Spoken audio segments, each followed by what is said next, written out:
Il est minuit 44 sur Europe 1 et nous accueillons Fabio maintenant au 39 21. Bonsoir Fabio.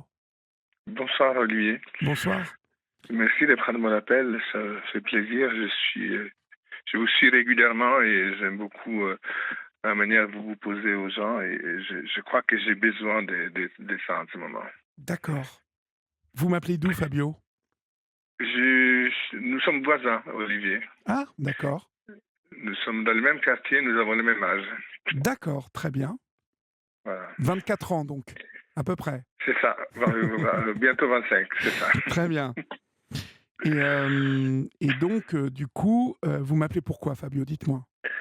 Alors, je vous appelle pour deux choses, Olivier. D'une part, pour pousser une gueulante envers l'administration française et particulièrement envers Pôle emploi. Oui. Et puis, d'autre part, parce que je vis depuis 3 ans dans un ascenseur émotionnel. Et parfois, je ne vous cache pas que j'ai des idées très noires qui me traversent l'esprit et que si j'ai pas fait des bêtises jusqu'à là, c'est pour ne pas faire de la peine à ceux qui m'aiment, plus que pour moi-même.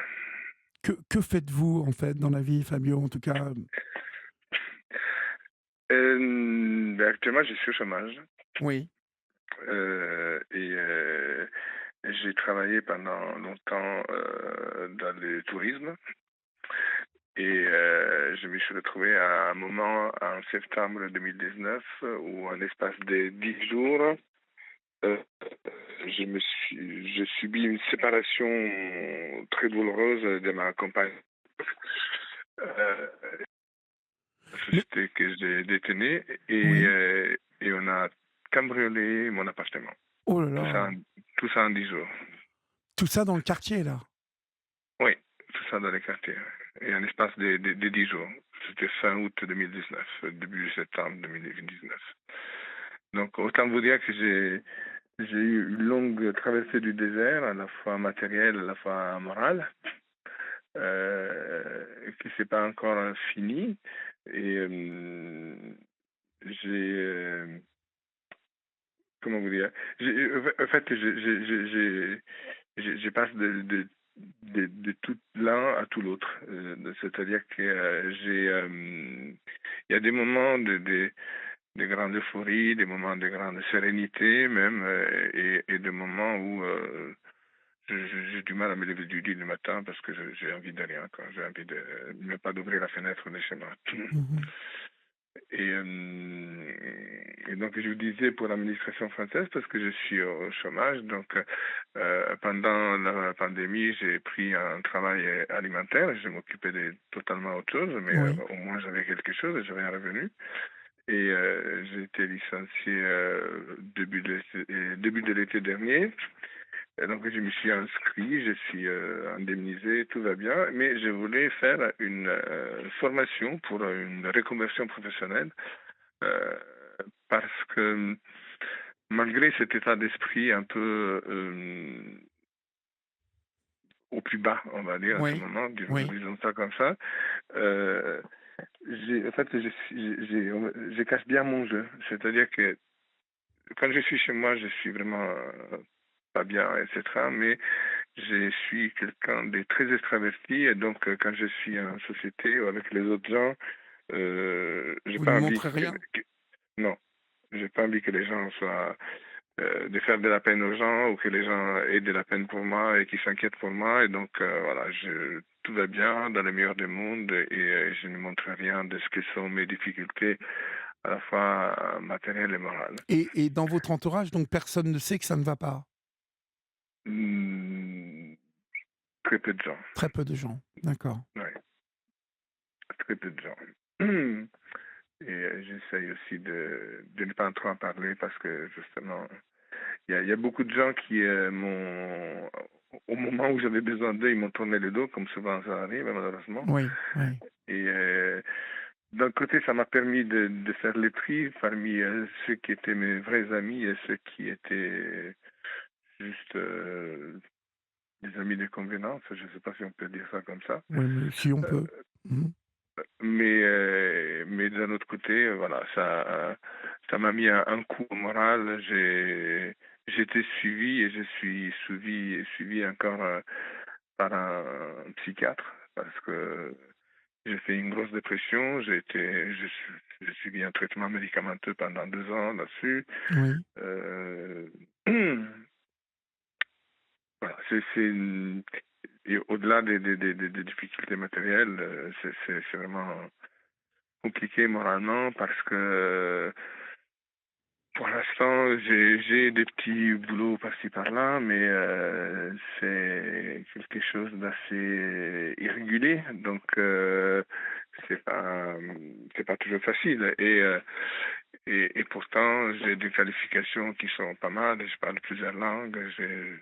Je sais mener des équipes. Enfin, j'estime que je suis quelqu'un qui a des qualités professionnelles qui pourraient servir à beaucoup de gens, mais à mon âge, il y a des gens qui ont 10 ou 15 ans de moi et qui ont des prétentions salariales qui sont moindres. Oui, oui. Euh, et même, je vais vous dire, même si j'ai déjà dit à plein de gens que je me contentais de moi, mais qu'il fallait que je fasse quelque chose, mais on ne me croit pas.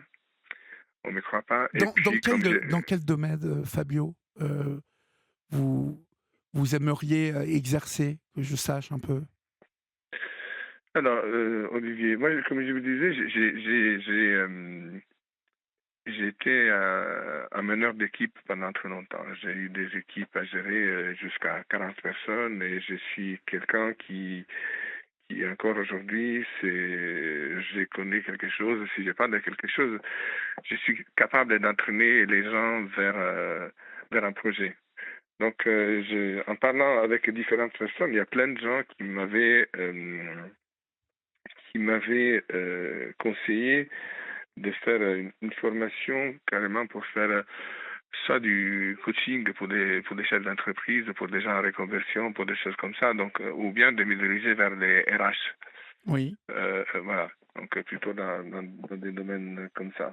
Et donc j'avais demandé à Pôle emploi de pouvoir faire une formation là-dessus.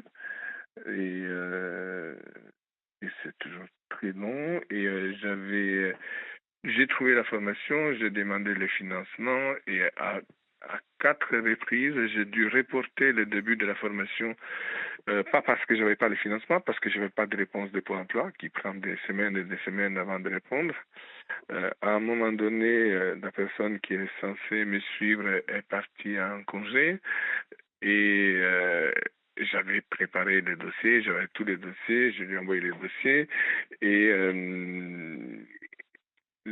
son suppléant, euh, quand j'ai envoyé le dossier, m'a demandé davantage de documents, mais des choses qui étaient totalement absurdes et qui n'ont franchement pas d'intérêt oui, particulier. oui, oui.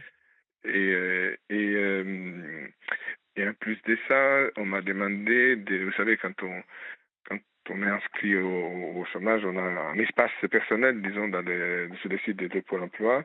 Donc, on m'a demandé de les télécharger directement là-bas. Or, c'était une option, peut-être qu'il y a un bug sur le site, je ne sais pas, c'était une option qui n'était pas possible. C'est-à-dire que je pouvais télécharger uniquement des documents pour communiquer un changement de situation plutôt que pour demander un accompagnement pour une formation. Et c'était pas du tout mon cas. Moi, j'avais pas de changement de situation. Je suis encore sans emploi. Donc, et, euh, et donc, j'avais renvoyé un mail au conseiller en lui mettant en pièce jointe le document. Et cette personne a fait un caca nerveux, permettez-moi l'expression, en disant que c'était pas comme ça, que la procédure c'était qu'il fallait passer par les sites et qu'il fallait que je passe par les sites. Et par les sites, c'est toujours pas possible, 2 semaines après. Et donc, tout est bloqué par ça. Je suis arrivé à cette personne, en plus, à un moment donné, a clôturé la conversation. Donc, elle m'a empêché de pouvoir répondre à cette conversation, à la conversation qu'on avait via les sites de Pôle emploi. Et par la suite, on m'a conseillé d'appeler, de contacter les médiateurs de Pôle emploi, chose que j'ai faite. Et en même temps, je lui ai renvoyé une autre demande en parallèle. Et le médiateur de Pôle emploi, la seule chose qu'il a fait, c'est qu'il a transféré mon mail à cette personne qui a très mal pris la chose, qui m'a répété la même chose, qui a à nouveau clôturé la conversation et qui me demande de tout faire le site internet ou bien de me déplacer à l'antenne de Pôle emploi sous le site de Pôle emploi. À l'antenne, on n'y peut y aller que sur rendez-vous et via le site de Pôle emploi, on ne peut pas prendre Ah oui, non, rendez-vous. mais c'est dingue, c'est dingue. Et puis, il n'y a pas la possibilité de prendre un rendez-vous par téléphone. Donc voilà, je tourne en rond, j'ai envie, quelque part, j'ai envie de dire, j'ai envoyé un mail l'autre jour, je ne les ai pas insultés, mais c'était presque ça, en disant, écoutez, moi, contrairement à d'autres gens, j'essaie de tout faire pour faire une formation, pour me recréer un emploi. Je ne suis pas quelqu'un qui a l'habitude de tourner en rond. En plus, j'ai une tendance hyperactive. Oui, Donc, vous connaissez ce que ça veut dire. Donc, oui, je tiens pas en place. oui. Et l'effet d'être sans rien faire, c'est une torture. Ah mais oui, C'est oui, une je me doute, torture. je me doute. Et donc, voilà. Et donc, il y a des moments, j'ai envie de taper la tête dans le mur. Et puis, je me dis, bah, finalement, je vais profiter du système. Et je vais trouver un boulot au black. Et je vais profiter des Pôle emploi jusqu'à temps que ça dure. De toute façon, ils ne veulent pas qu'on retourne sur le marché du travail. Parce que honnêtement, c'est l'impression que ça donne, franchement. Oui, c'est l'impression que ça donne, oui, oui. J'étais en train de réfléchir, mais si le site internet ne marche pas, enfin, c'est quand même un casse-tête, cette histoire. Pour vous, oui, ça doit être infernal. C'est-à-dire que vous êtes bloqué de tous les côtés. Oui, voilà. J'ai pas déçu. J'ai pas déçu. Et donc, on ne vous donne pas de rendez-vous à Pôle emploi. Mais en fait, les seules possibilités de prendre rendez-vous, c'est via les sites internet. Oui, et ça ne marche pas. Et non, c'est clairement marqué aucun rendez-vous n'est disponible. Oh, Et c'est même pas marqué jusqu'à quelle date, c'est point. d'accord. Il y a trois possibilités d'avoir un rendez-vous.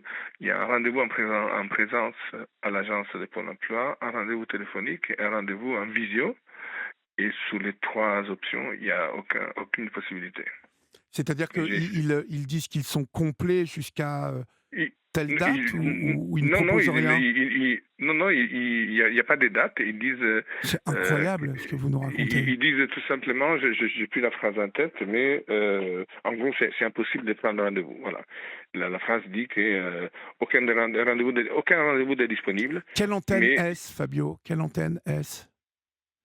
euh, Quel Pôle emploi? Quelle agence? De quelle Boulevard agence? Ney. Boulevard Ney. Boulevard Ney, d'accord. Et en vous y rendant, c'est pareil en fait. En m'y rendant, mis à part qu'il y a en général minimum 4 heures de queue, Oui. mais sans rendez-vous, on ne nous reçoit pas.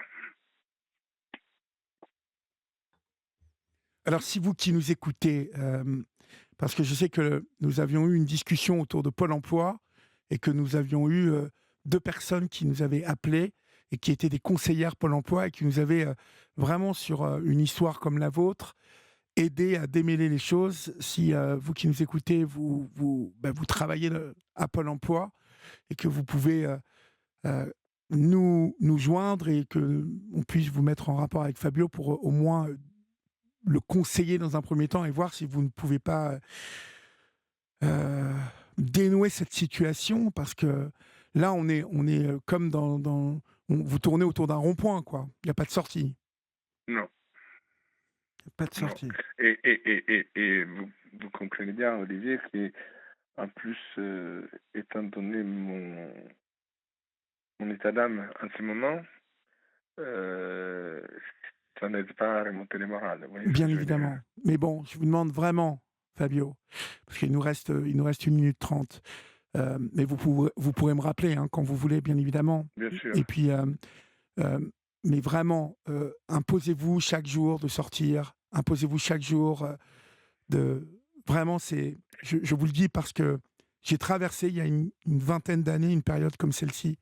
Et je sais combien c'est une torture de rester à tourner chez soi, que personne ne réponde, que avec cette impression que tout le monde vous a laissé tomber, mais il faut vraiment vous imposer J'ai la chance d'être bien entouré. J'ai pas beaucoup de gens autour de moi, mais les quelques personnes que j'ai autour de moi sont assez bienveillantes à mon égard. Et puis, je fais beaucoup de sport. J'essaie de me distraire, de ne pas penser à autre chose de cette manière. Et si vous me croisez dans le quartier, n'hésitez pas à vous manifester. Comme ça, on discutera et éventuellement, je ne sais pas, peut-être que d'ici là, on m'aura appelé. Mais n'hésitez pas à vous présenter. Enfin, en tout cas, vous manifester si vous me croisez. D'accord ? Je ne manquerai pas. Merci. Mais avec grand plaisir. Avec grand plaisir. Nous sommes voisins. Merci. Donc, absolument. Oui. Nous pouvons nous entraider. D'accord ? Très bien. Bon, gardez le moral, Fabio, et n'hésitez pas, si vous avez un coup de mou, n'hésitez pas à me rappeler, hein, surtout. Oui, et je tenais à remercier encore Florian, qui a été très gentil et très bienveillant à mon égard. Oui, mais il n'y a que des personnes bienveillantes ici, donc vous y serez toujours bienvenus. D'accord, Fabio ? D'accord, gardez la foi et gardez le moral, ça va venir. Hein ? Je fais de mon mieux. Bon, je sais que vous faites de votre mieux. Bonne nuit à vous, Fabio. Bonne nuit, Olivier. À très bientôt. À bientôt, au revoir.